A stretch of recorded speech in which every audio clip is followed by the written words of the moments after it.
Well, hello, everyone. I'm Jill Bloom, Group Publisher of Roofing Contractor, and welcome to a very special edition of Roofing Contractor's Best of Success podcast show. I'm so excited and honored to be joined today with Ken Kelly with Kelly Roofing. Ken, thank you so much for joining me. Oh, thank you for asking, Jim. So lots going on. You guys live down in Florida. I believe you're right in Naples, kind of right in the heat of the battle, right? Ground zero. Anyway, let's just start from the beginning, Ken. In 2017, everything changed for you when Irma came through. What's it look like today? Were you prepared? Were the things that you did back in 2017 help you prepare for what you did today with Ian? 2017 for us was a turning point because we went from being a retail mainly roofer to then shifting into the insurance world. We never really understood it prior to Hurricane Irma in 2017. But when September 10th hit, we figured, you know what, it'd be better just to learn this.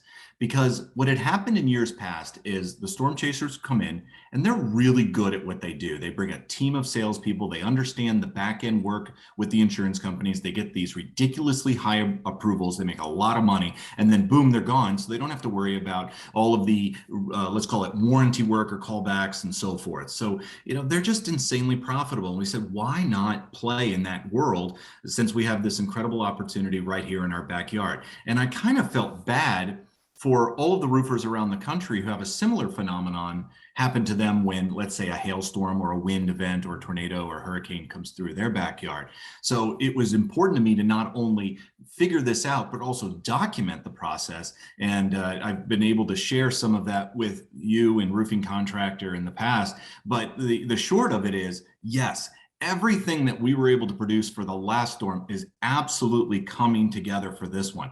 Now, the interesting point is, you know how they say hindsight is 20/20.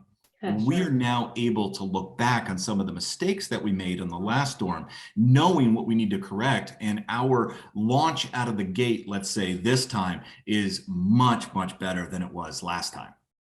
So that's a great point. So what would you say, what would be the top three things that you would recommend to all contractors to have in place to prepare for this? And what were the top three things that you did that made this so successful?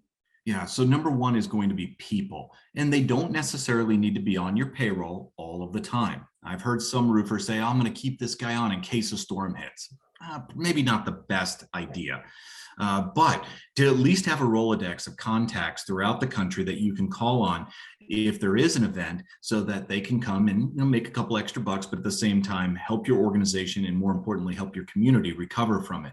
So for us, we have this list of people that we work with in the past. And it's funny because we didn't even have to start reaching out to them. They started reaching out to us saying, hey, you're going to do the same thing you did last time? Do you have an opening? I can give you the weekends, all of that kind of stuff. And what's pretty neat. Number two, a computer system to handle it all. So if you remember after Hurricane Irma in 2017, the first month out of the gate, we received 26,800 requests for service. Wow. Right now we were trending higher than that.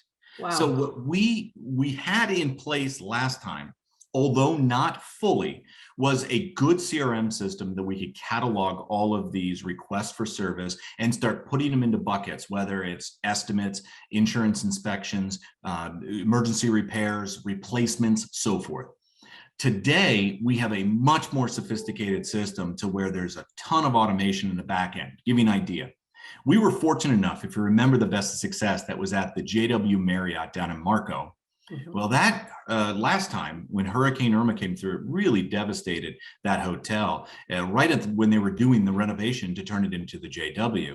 And the pool boys and the guys that were doing the jet rental and the chairs and all the stuff outside, the beach guys, they were all jobless. Well, it turns out the manager, my son knew because he played football with him in high school, and he reached out and said, hey, can you use a couple of guys to help you with the roofing side of things?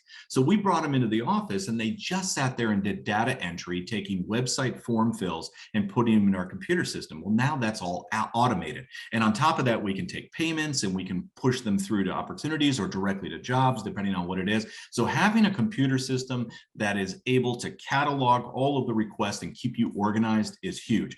When you have a sophisticated computer system like we've invested in, and you have some AI layered on top of it, well, now you can start organizing things to a whole nother level by area, by complexity, by a core competency of crews, and all of that automation makes you incredibly efficient. The third thing that I would say is going to be have a training program in place. This is the secret sauce, what makes you unique, what makes you different from everybody else, because you have to be able to train a whole new staff in a very short period of time. So fortunately for us, throughout COVID, we took the opportunity to document all of our processes through video. It was basically a line like this: hey, with COVID coming, we don't know who's going to get sick and not be able to do their job for the next couple of weeks. Why don't you go ahead and record what you do in small 5-minute or less little video snippets? We then employed an LMS, or a learning management system, to catalog all of those courses into groups, and we assign those groups to a position. So whenever we take somebody on and we go through in the onboarding process, they go through the learning management system where they're watching videos, downloading documentation, and taking quizzes. And then we follow it up with a little one-on-one training in person to make sure they fully understand the job and answer any of those little frequently asked questions or nuances that maybe we don't cover completely in the learning management system. So those are my 3 points that I would suggest to anyone work on so they are ready when the storm comes through. Wow, that's great. And so you were just saying that there's some things that are different now that were in 2017. What was the top thing you would say that you had to reevaluate? Yeah, good question. So this storm was different from Irma because it was more than just a wind event. Irma was really just, disturbing or ripping off roofs. This one had the storm surge component to it. So we have the southern end of our territory, which is largely water damage. We have the middle of our territory, which is water and wind. And then we have the northern territory, which is pretty much just wind. So it's really interesting to change the way we go to market based on the area of town that we're focused on. And again, having that computer system is helping us, but that's one of the big differences, is putting the right player in the right position to make the score based on what their talents are and what's going on in that area. Very nice. So I also saw that there was a tweet you put out about the Tesla roof that you installed, that it kind of withstood. Can you tell everybody what happened and what did they still have power? Can you kind of explain to everybody what that was? Yes, last year we finished the installation of a Tesla solar roof for a customer in Naples, in the Vanderbilt Beach section of Naples, where they sustained wind gusts of 155 miles per hour. Wow. Now, that install was a 43 square roof and a 19.2 kilowatt system and 4 power walls. Power walls are the battery backup system that Tesla uses. Those are those white things, right, that were on the wall that you could see? They are, and they're the same batteries that they put in cars, which a lot of people don't know. Huh. The batteries can go inside the house or outside. In this particular case, we have 2 in the garage and 2 outside, only because we didn't have enough garage space for all 4. But what's really unique about this scenario is they were affected greatly by the storm surge. And you can actually see on you can see the water lines. You could see the water lines as it came and then as it receded. And they were completely submerged, we estimate, for about 8 hours in salt water, basically a tsunami of beach water came into this area, submerged them, and then receded after the storm vacated the area. Now, what Mr. Hill was able to get back to us is the system was working. He has since, for precautionary purposes, turned off the system. He's pulled the breakers, but up until he was able to get back to the house days later and check everything, it was still working. The batteries were working and this Tesla solar roof was producing. We actually sent a crew member over, one of our supervisors, to take a look, and there was 0 damage on the roof. So it performed incredibly well. Now, the fun part about that is I figured it'd be pretty fun just to throw up a tweet. That tweet was retweeted by Elon Musk. And as we sit here 3 days later, it's had over 4 million views. Oh my gosh, that's great. That's exciting. So speaking of all this work you have going on, and just this being such a huge wind and storm surge event, it sounds like you are hiring a whole bunch of people because you guys just need the help. That's correct. What do you need? What kind of people do you need? And what can we do to help you get the word out? I appreciate that. We need 450 crew members and 50 sales and admin people. So if you are looking to make a couple extra bucks before Christmas, if you want to stay longer term, we'd love the help. Winter is coming up north. We know there's a lot of people who aren't able to do our kind of work during the winter. So if you want to come down to Florida, enjoy the cooler weather, but not cold, and be able to work and make good money, we are hiring 500 people immediately. We would love if you had your own vehicle, tools, equipment, and so forth. That makes it a lot easier for us because it's not as capital intensive to ramp up, but we have all the computer systems. We won't skip a beat. We're well capitalized. We're well funded. We're contractor of the year in 2019, so we know what we're doing. Please join us, if only temporarily, and help us put our town back together.